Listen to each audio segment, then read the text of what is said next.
গৌরব rail স্টেশনের বাইরে আলু পরোটা বানানোর বিজনেস করত। গরম গরম ফুলকপি আলুর পরোটা খেয়ে যান। গৌরবের বাড়িতে ওর মা, মেয়ে আর বউ ছিল। গৌরব সকাল থেকে বিকেল অবধি পরিশ্রম করত, কিন্তু তা সত্ত্বেও নিজের গরিবি দূর করতে পারছিল না। শোনো না, আলু পরোটা বানানোর জন্য না অনেক জিনিসের দরকার পড়ে। তুমি একটা কাজ করো, তুমি সাধারণ পরোটা বানিয়ে বিক্রি করো, যাতে আমাদের খরচা কম হবে আর রোজগারও অনেক বেশি হবে। না, আমি এটা করতে পারবো না। সাদা পরোটা খেতে কেউ ভালোবাসে না, বুঝেছো? আর বাবাও তো ফুলকপি আর আলুর পরোটাই বিক্রি করতো, সেজন্য আমিও তাই করব। গৌরবের কাছে অনেক রকমের গ্রাহক আর ওদের অনেক রকমের ডিমান্ড থাকতো। শোনো ভাই, আমার পরোটাতে একটু ফুলকপি আর আলু বেশি করে ভরে দিও। আর আমার একটু পরোটার সাথে তরকারিও লাগবে। আমাকে পরোটার সাথে একটু আচার দিও। আমার পরোটার সাথে দই লাগবে। গৌরব কখনো কখনো গ্রাহকদের ডিমান্ড শুনে অস্থির হয়ে পড়ত। আপনার যদি পরোটার সাথে তরকারি চাই, তাহলে আলাদা করে টাকা দিতে হবে। আমি আলাদা করে টাকা দেব না। দেখতে পাচ্ছ তোমরা সবাই, এই গৌরব তো তরকারির জন্য আলাদা করে টাকা চাইছে। চলো চলো, আমরা এখানে আর খাবার খাবো না। আরে শোনো, তোমরা সবাই কোথায় যাচ্ছ? আরে দাঁড়াও। একদিন গৌরব খুব নিরাশ হয়ে বাড়ি ফেরে। কি হলো? পরোটা খাওয়ার গ্রাহক দিনের পর দিন কম হয়ে যাচ্ছে। গ্রাহকরা টাকাও দিতে চাইছে না, কিন্তু ওদের পরোটার সাথে তরকারি, দই, আচার সব কিছু চাই, বুঝতে পেরেছো? চলো কোথাও বাইরে গিয়ে ঘুরে আসি, একটু মুড ফ্রেশ হয়ে যাবে। আমাদের কাছে অত টাকাও নেই যে কোনো টুরিস্ট প্লেসে আমরা ঘুরতে যেতে পারি। তোমার বাড়ি থেকেই বরং একটু ঘুরে আসি। গৌরব নিজের শ্বশুর বাড়িতে ঘুরতে গেল, যেটা একটা গ্রামে ছিল। রাস্তায় গৌরব আর ওর বউয়ের তেষ্টা পেল। ওরা কোথাও ঝর্ণার আওয়াজ শুনতে পেল। এই ঝর্ণার শব্দটা পূর্ব দিক থেকে আসছে। গৌরব আর ওর বউ পূর্ব দিকে যেতে লাগলো। জঙ্গলের পেছনে ওরা একটা ঝর্ণা দেখলো। এই ঝর্ণাটা দেখতে তো দারুণ। গৌরব আর ওর বউ মন ভরে জল খেয়ে তেষ্টা মেটালো আর হাত পাও ধুয়ে নিল। যখন ওরা যাওয়ার জন্য তৈরি হলো, তখন ওরা কারোর আওয়াজ শুনতে পেল। এই আওয়াজ ঝর্ণার পেছন থেকে আসছে। ঝর্ণার ভেতরে ঢুকে দেখতে হবে, তবেই বোঝা যাবে যে ওপারে কে রয়েছে।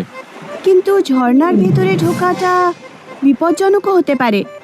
না না না, এটা কোনো রকমের জাল হতে পারে। তখনই ঝর্ণা থেকে একটা আওয়াজ আসে। না না, এটা কোনো জাল নয়। আমাকে সাহায্য করো, আমি একজন সাধু। আমাকে এখান থেকে মুক্তি দাও। ঝর্ণার ভেতরে আমাকে যেতেই হবে।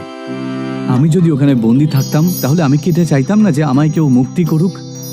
গৌরব ঝর্ণার পাড়ে গেল। ও দেখতে পেল একজন সাধুকে কাঁটাদার লাঠির সঙ্গে বাঁধা আছে। সাধুর পিঠ থেকে রক্ত ঝরছিল। তুমি কে, আর এখানে কি করে চলে এলে? আমি সবকিছু বলবো, আগে তুমি আমাকে এখান থেকে মুক্তি দাও। গৌরব দড়ি কেটে দিল আর সাধু আজাদ হয়ে গেলেন। তোমাকে অসংখ্য ধন্যবাদ। আমি একজন সাধু, আর আমার কাছে কিছু অদ্ভুত শক্তি আছে। আমি মানুষের ইচ্ছা পূরণ করতে পারি। যে কয়েকজন আমার সুযোগ নিয়ে বাজে কাজ করার জন্য চেষ্টা করেছিল, যখন আমি ওদের কথা না শুনি, তখন ওরা আমাকে এই ঝর্ণার পেছনে বন্দি করে দেয়। তোমার কাছে যখন অদ্ভুত শক্তি রয়েছে, তখন তুমি নিজেকে কেন রক্ষা করতে পারোনি? আমি আমার শক্তির প্রয়োগ নিজের জন্য করতে পারি না। আচ্ছা সাধু বাবা, আমি এখন আসছি। আমাকে শ্বশুর বাড়ি যেতে হবে, আর দেরিও হয়ে যাচ্ছে। আরে তুমি খালি হাতে কেন যাচ্ছ? তুমি আমাকে সাহায্য করেছো, তুমি বলো আমি তোমায় কি সাহায্য করতে পারি। তোমার যদি কোনো ইচ্ছা থাকে তাহলে বলো আমায়। না সাধু বাবা, আমি আসলে খেটে খুঁটে আমার জীবনে কিছু একটা করতে চাইছি। সাধু গৌরবের কাজে অনেক খুশি হলো, আর উনি মনে মনে গৌরবকে আশীর্বাদ দিলেন। গৌরব নিজের শ্বশুর বাড়ি থেকে ফিরে আসার পর আবার আলু পরোটার বিজনেস শুরু করে দিল। আসুন, গরম গরম ফুলকপি আলুর পরোটা খেয়ে যান। আসুন আসুন। গ্রাহক আবার অনেক রকমের ডিমান্ড করতে লাগলো।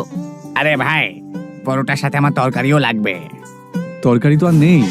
তক্ষুনি হঠাৎ করে ওই পরোটার থালায় একটা সবজির বাটি রয়ে গেল। আমার পরোটার সাথে দই লাগবে। আমার কাছে দই নেই। আর তক্ষুনি ওই পরোটার থালায় এক বাটি দই চলে এলো।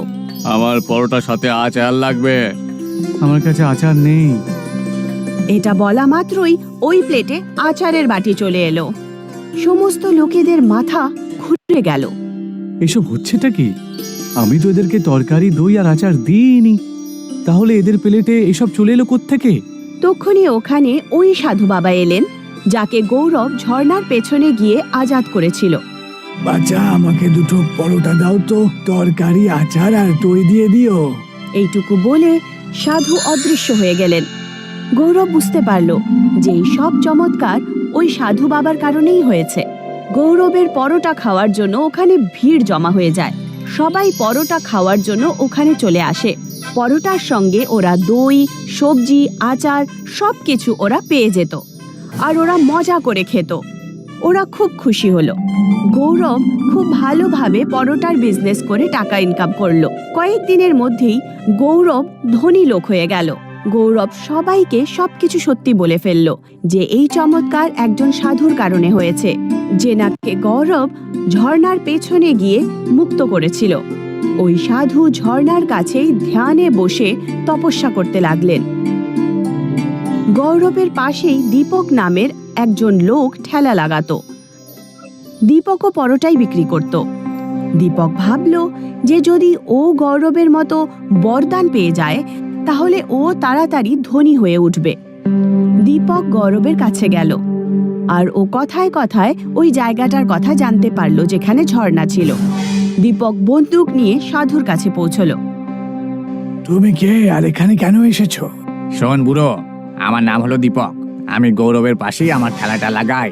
তুই গৌরবকে বরদান দিয়ে খুব খারাপ করেছিস। তুমি ভুল ভাবছো। গৌরব একজন ভালো মানুষ আর পরিশ্রমী মানুষ। ও আমার কাছ থেকে কোনো বরদান চায়নি। আমি শুধু ওকে এই বরই দিয়েছি যে ও যেন সারা জীবন সুখে থাকতে পারে। আমার সামনে বেশি ফটর ফটর করিস না তো বুড়ো। চুপচাপ আমাকেও লাখপতি হওয়ার জন্য আশীর্বাদ দে, না হলে বন্দুকের গুলি দিয়ে তোর খুলি উড়িয়ে দেব। এইভাবে আশীর্বাদ প্রাপ্ত করা যায় না। মনে হচ্ছে তুই এইভাবে কথা শুনবি না। দীপক সাধুর গলা টিপে ধরল, আর ওর গলা টিপতে টিপতে ওকে বলল, তাড়াতাড়ি আশীর্বাদ দে, না হলে আমি তোকে প্রাণে মেরে ফেলবো। ঠিক আছে, আমি তোকে আশীর্বাদ দিচ্ছি। দীপক ফিরে আসার পর অনেক খুশি হয়ে নিজের ঠেলা লাগালো। দীপক যখন গ্রাহকদের প্লেটে পরোটা দিত তখন প্লেটে পরোটার জায়গায় সাপ চলে আসে। যতবার দীপক প্লেটে পরোটা রাখে প্রত্যেকবার পরিণাম সেটাই হচ্ছিল। লোকেরা দীপকের পরোটা একদম খাওয়া ছেড়ে দিল। এখন সমস্ত গ্রাহক গৌরবের ঠেলাতে গিয়ে খেত, আর গৌরব দেখল যে গ্রাহকদের সংখ্যা অনেক বেড়ে গেছে। তখন গৌরব দুটো চাকর রেখে একটা রেস্টুরেন্ট খুলে ফেলল, আর এইভাবে নিজের পরিশ্রম দিয়ে সততার সঙ্গে নিজের জীবন ভালো করে তুলল। আব্দুল একজন খানসামা ছিল।